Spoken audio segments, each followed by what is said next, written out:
नाम हे सत्स्वरूप आहे.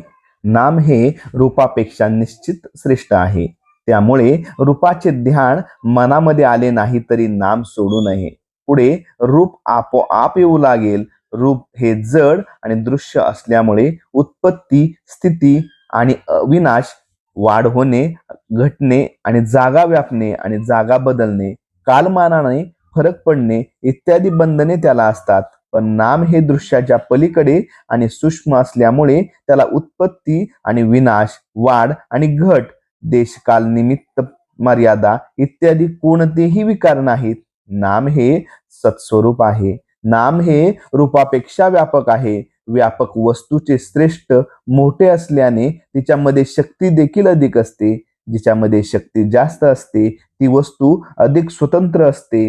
जी वस्तू अधिक स्वतंत्र असते तिला बंधने किंवा मर्यादा कमी असतात. म्हणून नाम हे रूपापेक्षा अधिक व्यापक, अधिक शक्तिमान, अधिक स्वतंत्र आणि अधिक बंधन रहित असते. आपली ज्ञानक्रिया कशी चालते ते पाहू. आपण एका टेकडीवर उभे राहून सृष्टी सौंदर्य पाहिले. त्या पाहण्यात कोणकोणत्या क्रिया होतात पहा. प्रथम डोळ्यामधून प्रकाश किरणे आत गेली. बाह्य पदार्थांचे मनुष्याला ज्ञान व्हायला इंद्रिये हे पहिले साधन आहे. इंद्रियामधून आत आलेले संस्कार एकत्र करून मन त्यांना वस्तू स्वरूप देते. वस्तू स्वरूप तयार झाल्यावर बुद्धी सारासार विचार करून त्या वस्तूचे यथार्थ ज्ञान आपल्याला करून देते.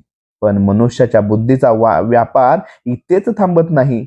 टेकडीवरून आजूबाजूला पाहत असताना झाडे, वेली, घरे, बागा, माणसे, पक्षी, पाण्याचे तलाव इत्यादी सर्व वस्तूचे ज्ञान झाल्यावर पुन्हा त्यांचे एकीकरण होऊन ही सृष्टीची शोभा आहे असे ज्ञान आपल्याला होते. म्हणजे अनेकात एकत्व शोधणे हेच मानवी ज्ञानाचे लक्षण आहे.